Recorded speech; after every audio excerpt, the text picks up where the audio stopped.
Backstage with Mothership on Solid Rock Radio begins now. Hear the best in new music, artist interviews, stories from the road, and more. You are now backstage, and here's your host, Mothership. Hey everybody. Tonight, Backstage with Mothership will be a little different. For those who are unaware, I'm on the booking team of the Loud and Proud Festival in Germany. My position is primarily as a liaison between the rest of the team and the many U.S. bands that we host. We book bands from other countries as well, so this year I had the unique opportunity and the privilege to interview two European bands.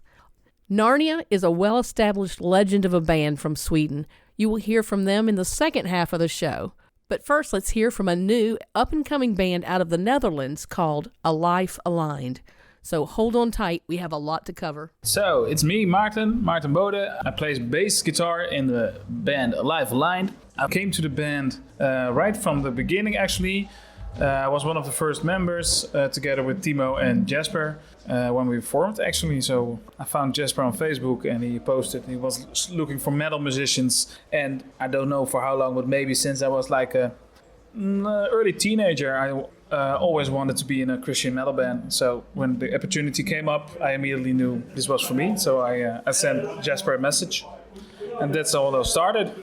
And you are? I am Timo Kalsbeek. I'm the drummer for A Life Aligned, and I do some backing vocals since actually this show that we had at Loud and Proud. Yeah, I was a first timer.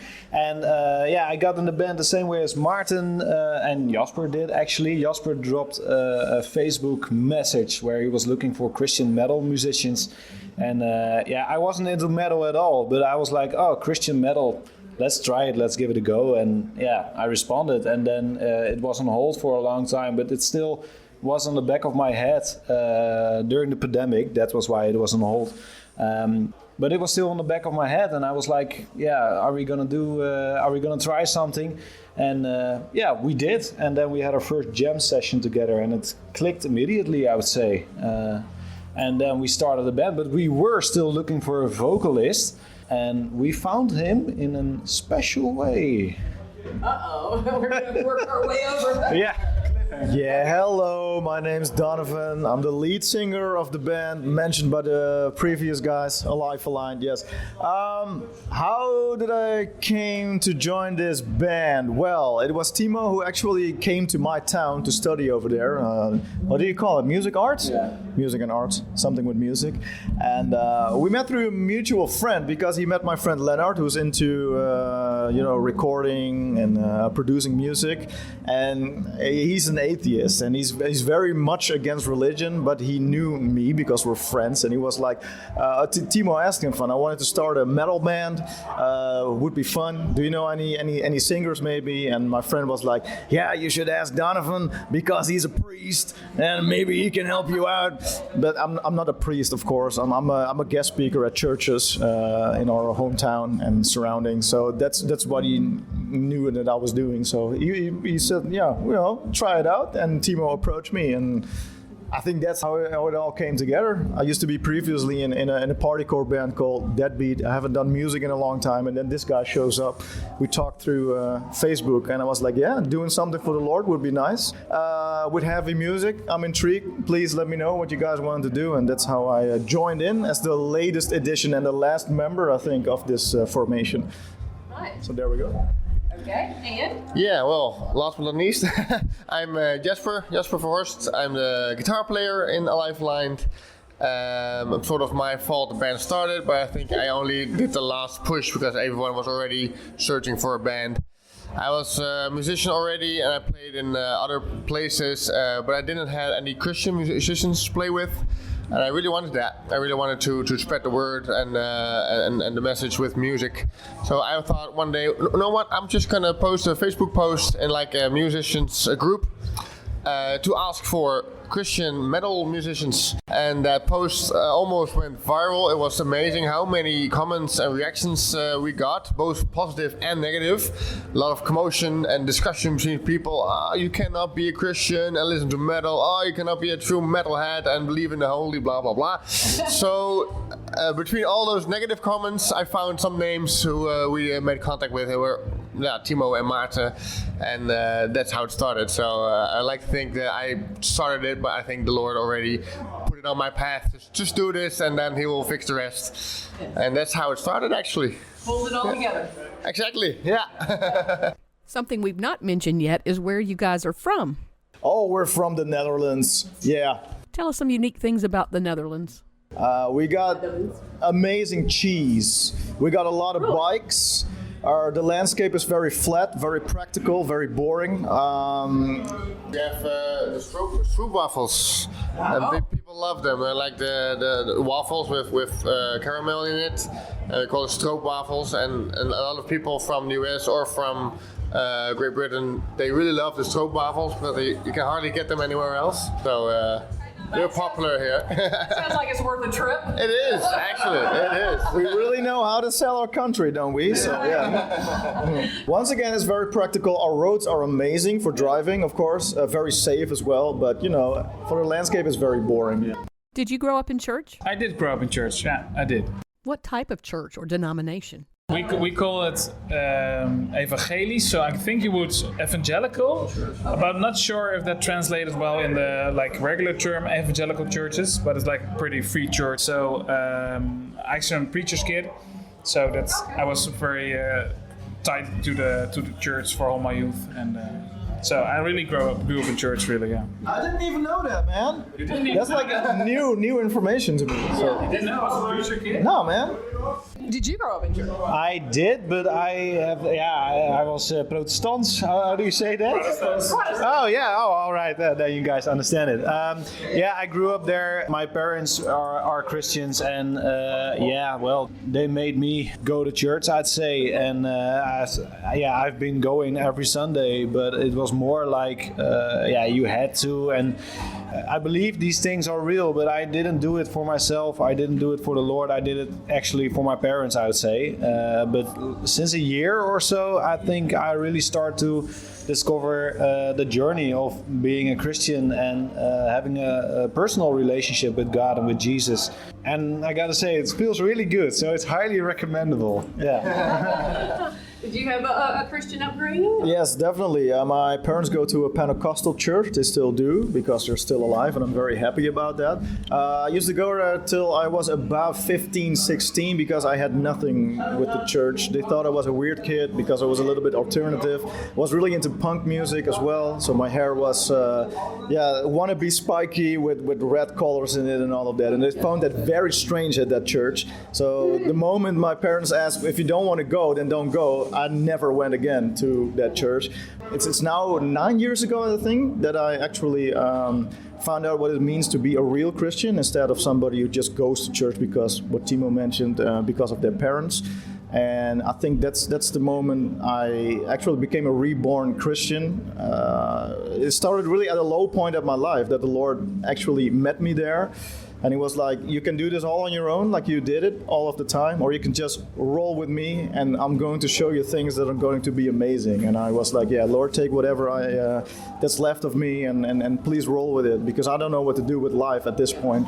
And yeah, that's when it became real, when God really came through and became so tangible that I don't ever want to go back to my former self that just left the Lord. And yeah. You grew up in church as well, right? I did. It's actually a different kind of story, though, because in the first 10 years of my life, I've lived with my family in Thailand. My parents were doing missionary work there. And because we were there were all kinds of missionaries, and we had a whole team from all across the world. And all different kinds of churches, different backgrounds, different nationalities. So it was all... multicultural church, I don't know how you call it. So there wasn't one specific type of church, it was just the church, and we all just made do with it. And that was what I was used to when I was a kid. And not to sound weird, but as a kid, like a younger kid, of course, my perspective was, we were in Thailand, we were Christians, all the white people around us were Christians, and the Thai people, they needed us to explain to them how Christianity works. That was in my head, how it worked. Then we went back to the Netherlands, and I went to the normal Dutch school with normal Dutch kids, and not everybody was Christian anymore. I'm like, huh?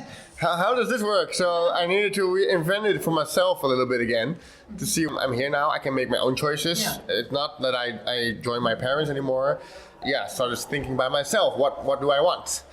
And I did make a choice to just go to church and continue with that, and happy ever since. Nice. So yeah. What about your introduction to metal? Maybe the first time you realized there was Christian metal. Well, I actually heard a song from Skillet the first time. I think I was 11 or 12 years old. We were just back in the Netherlands, and my older sister already listened to like a little pop rock, punk style music. And I heard Skillet, and I was like, whoa, this is cool. And I was starting to Google, and oh, this metal, what is this kind of music? Oh, they're screaming, oh, I like it. I really, yeah, I enjoyed it. My parents were like, oh no, what's happening? My son is changing. But actually, my family helped me a lot, because I noticed, okay, this metal music, I like it, it's cool, but it's also, yeah, it's new, it's strange, it's weird. What do we have? It sometimes can be a little dark, sometimes it's not. So my older sister actually helped me to look up bands. It was like a very long list on Wikipedia with all kind of Christian metal bands. We search for it, we listen to the music, we look at the lyrics, and then we both make a judgment like, should we listen to this or not? And that really helped me, like still today, because it's important to filter out what you want to listen to, especially like in the secular music. What metal do you listen to? What metal do you think you should put aside? And that really helped me. So my sister really put some feeling for that in me. So. Skillet's often a gateway to rock and metal for people. Who is yours? I don't know. Because I'm a little bit older than these guys. I actually grew up on the golden years of the Tooth and Nail records. Oh yeah. Yeah, there were a lot of good punk bands. I think Dogwood was one of the bands that really caught my attention. Slick Shoes, and from that point on, I think I rolled into things like Under Oath. Maybe would be one of the first. When their lyrics were a little bit different, I guess. Yeah. There was also some As I Lay Dying, and I think those are the two bands that made me realize, okay, it can get very heavy with a positive message. Yeah, I think those are the bands. What about you guys? Well, I wasn't really into Christian music specifically, I think, but I had a huge pop punk playlist that featured some Reliance K. Reliance K, Red Jumpsuit Apparatus, yeah, don't mind me. And yeah, Skillet, of course. Skillet played at the EO Jongerendag, and that's like, and that's a big day for the youth, Christian youth in the Netherlands, and they headlined Christian Youth Conference. They headlined it, and it was an odd headlining, I'd say, for what kind of festival, what kind of conference it is. But that was the first time I heard about Skillet, and being a rock band that is Christian openly, and I guess that got me into it. Okay. I would say the real gateway for me was Red. I listened to Red. Yeah, the guys are amazing, and my brother actually listened to it. And you even have a brother? I didn't know. So my brother listened to a lot of metal music when he was younger, but stopped it when he came to faith. And then a few years later, he discovered Christian metal. So it started with Red, and it was at Flevo Festival, also like a big Christian festival in the Netherlands. And when he came back from Flevo Festival and said, "Oh, this band Red, you should listen to it," I was a fan directly away, and from that it went to some other Christian bands. But the gateway was Red, really. Okay. Always been. How has this Loud and Proud festival experience been for you guys? Nothing less than amazing. Because we expected to be at a festival and there would be people, but not as many people that actually came out to see us play. Whether that be the regular set on the Friday or the acoustic set on Saturday, there were actually people there. That was one of the funnest things to experience. They were singing along. I was like, are you all singing along? How do you know our music? That's so weird. I mean, our bass guitarist doesn't even know the lyrics that well, so that's no, just kidding. But people were singing along, jumping along, participating during our show, which was really nice.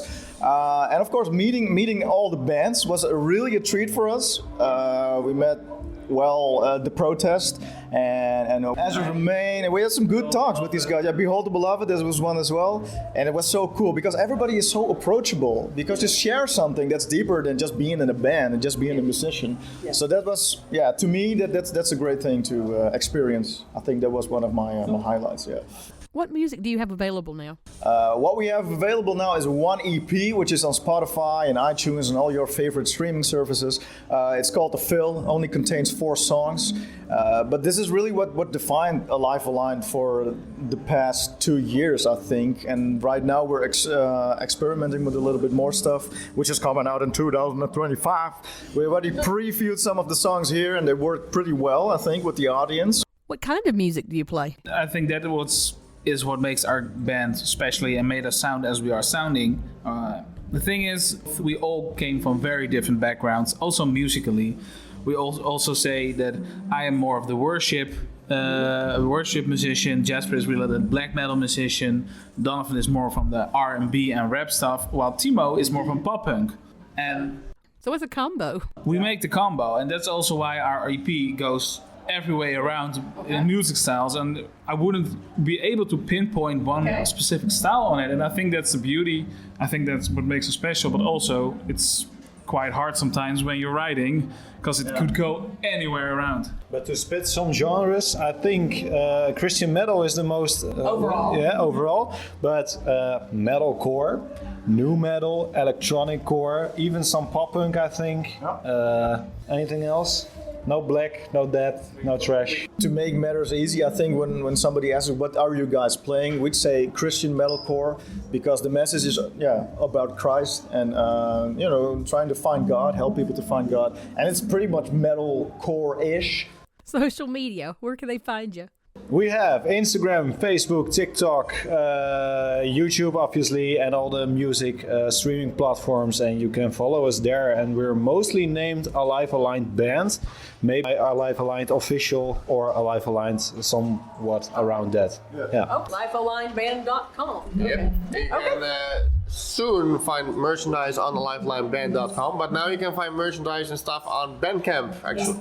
So we're also pretty active on that one, and all kinds of t-shirts, CDs, we all have it. So we ship everywhere where you want. So y'all check them out. Yeah. All right. Yeah, please do. Thank you. Thank you. That was Alive Aligned.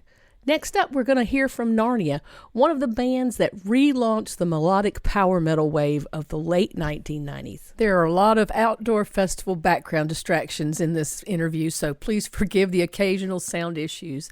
I hope you enjoy learning more about Narnia. Vänta, jag hämtar en mössa, frys. Okay. It's freezing. You can borrow from me my hair. Okay. So we just lost Christian. He's got to go get a hat because it's pretty cold and rainy right now here in Germany. Meanwhile, tell us your name, what you do, and how long you've been with the band. Hi, my name is Martin. I've been in the band Narnia since 1997, so actually from the start. I play the keyboards, and I left the band for a few years in 2004, but I came back. And we're glad you did. Thank you. Okay. Hi, I'm Jonathan Samuelsson. I'm the new guy since 2016. And I make the webpage, handling the merchandise, the marketing, the set lists, everything, and I play some bass as well. Okay. Yeah. Hi, I'm Anders Kjöllefors, and I'm an even newer guy, really.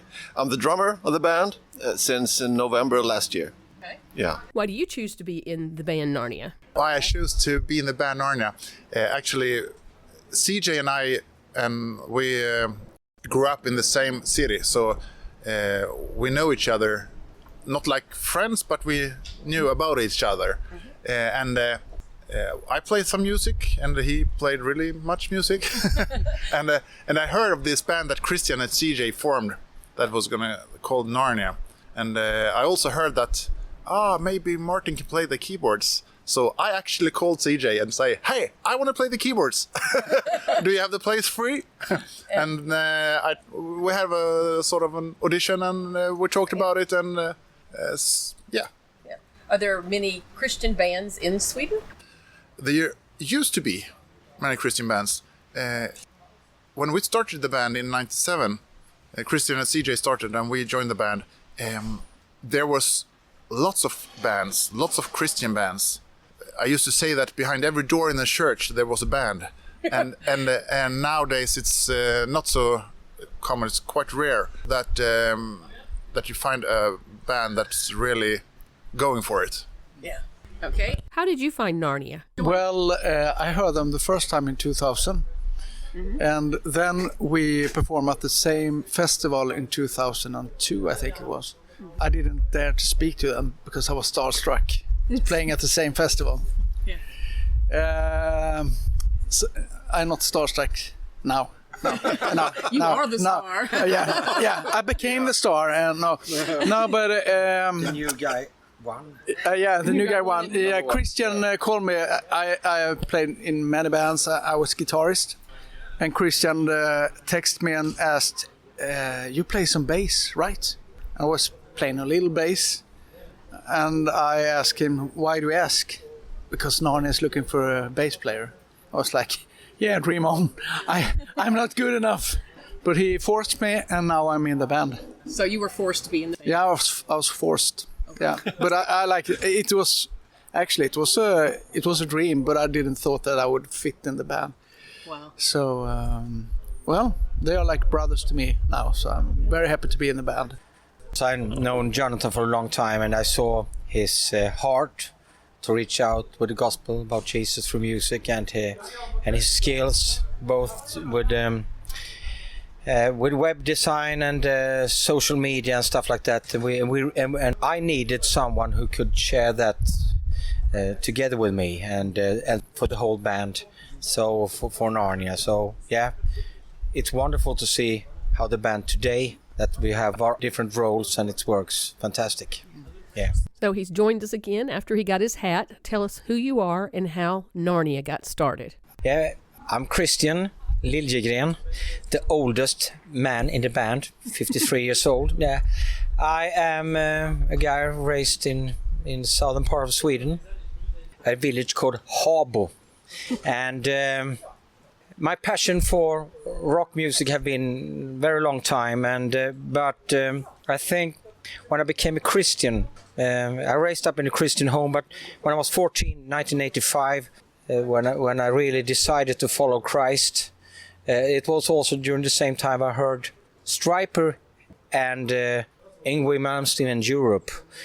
So already then I wanted, because I've been singing for a long time since I was very young, I wanted to form a band. So the ideas for what became Narnia was already started by then. Mm-hmm. But then I had different bands, Modest Attraction, Borderline, Venture, many others. And in 96, in 95, when we did the second album of Modest Attraction, I also get in touch with CJ Grimmark a couple of years before. And I was amazed about his talent. And this started growing. So I can tell, I think 10th of January, I really got, 1996, I got that vision to really set a new band in that kind of style, melodic, neoclassical, hard rock. And I called CJ Grimmark. So that's where, and I asked him, what do you think about to form a band called Narnia and this kind of music? And we started there, and the rest is history, and we're so thankful for what God has done. But it was not easy, because this was during the grunge period. So bands like Nirvana, Alice in Chains, and all that kind of stuff, it was completely different style of music. So the only country that really caught attention for our music was Japan. And it was also in Japan we got our first record deal.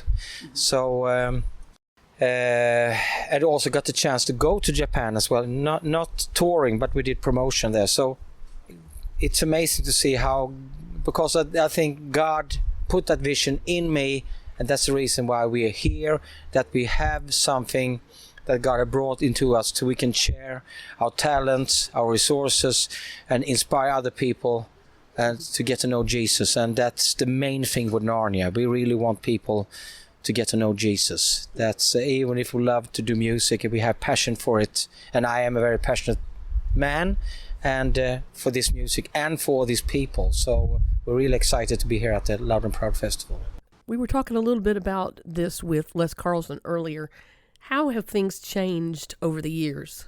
I think in one way it's you can reach much more people during streaming and platforms, but it has been also much harder to make a living out of it, because it's pretty hard to you need to have a lot of streaming. So that has changed a lot. Before it was easier, and I think people were more loyal to support a band, buy LPs and CDs and stuff like that. Still, we are blessed in Narnia that people still buy albums, but of course it's a big difference in the mid-90s where we sold 8-9 times more albums compared to what we're doing now. But I think it's important to have the direction, and I think if you see Narnia's story from the beginning until we are now, and you can hear the elements, and definitely the strength in faith. Yes. Well, what about the gospel message that you've shared? Are you finding people more receptive, or is it harder to reach folks?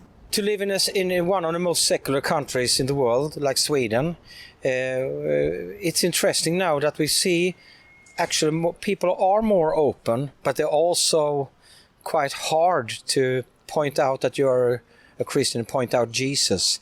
And but I think, what would you say, guys, about the situation as a Christian today? People are seeking something. Unfortunately, we can't be everywhere to tell them that they seek Jesus, and sometimes they end up in different not religions, but New Age stuff and other things that they think can fill their hearts. So I think we have lots of seekers in the world, and also in Sweden, even if Sweden is, as Christian said, one of the most secular countries in the world. I think we are looking for a turnover, that people are more open to God, more open to Jesus. Yeah, we hope and pray. I think as well that people are more open to spiritual reality, and they're looking into different things, try to fill that hole. But as Martin and Christian said, they are not, sure what they are looking for. So they are not knowing that they are looking for Christ, God. So they are trying to fill it with different things, and then they also can say that there are different ways to God. So, and I don't think kids that grow up today are used to the Bible stories or the Bible, so they don't know. If you say like in the day of Noah, they are like, what? Who's Noah? Yeah. They don't know. Yeah. So I think that's different. But I think people are more open when the world is shaking. They want to believe in something. I met a doctor, överläkare. A big doctor,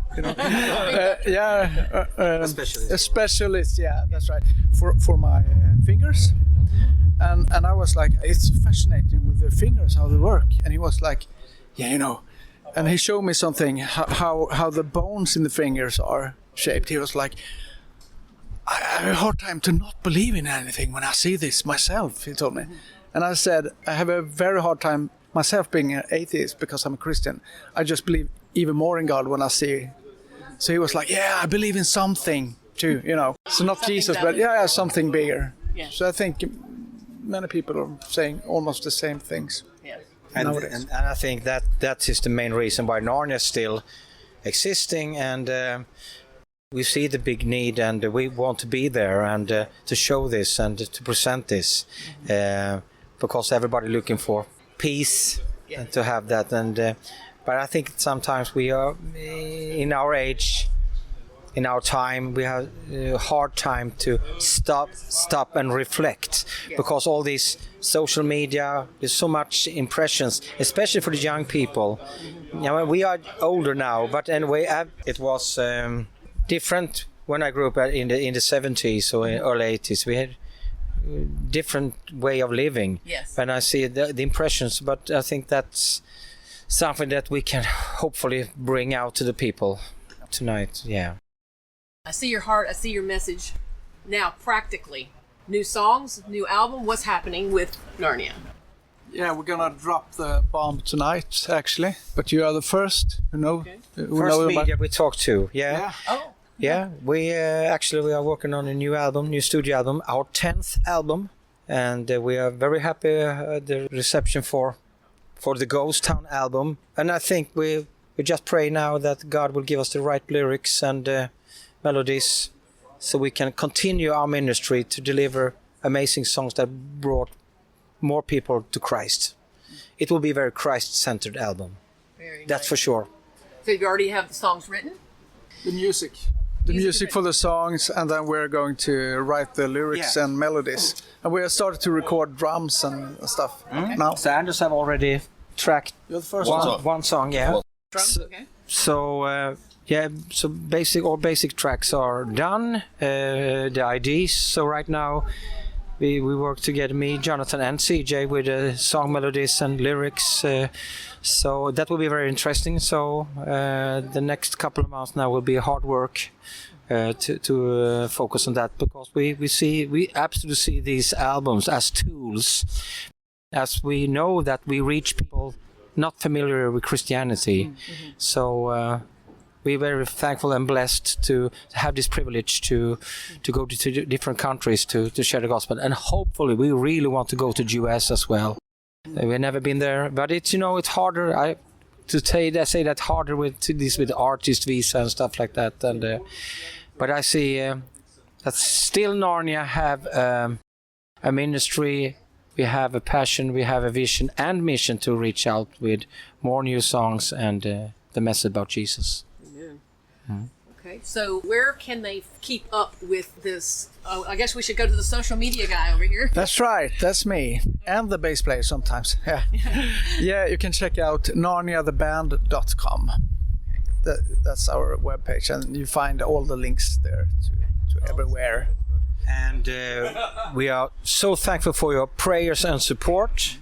We really need that. Pray for our album, pray for the lyrics and everything, because we are just messengers, but together we are united in Christ. And so so we see that it's important, and we work also that our churches that we belong to in Sweden pray for us, and it's very important that we have the unity in Christ. I think that's the most important thing these days, so we're not fighting in between. Yeah. If you look at Jesus, and everything will be solved. Yeah. He will everything's clear. Yeah, everything's clear. Yeah, he take care of the rest. I want to thank the band Narnia for braving the cold and rain in Germany to do this interview for their fans. Thanks, guys. Thank you for listening. Stay tuned for more great music, and check out my blog page on the Solid Rock Radio website for my guests' social media links. If you've missed any of my past interviews, you can find them uploaded to podcast.solidrockradio.org. Have a wonderful week, and let's be kind to one another.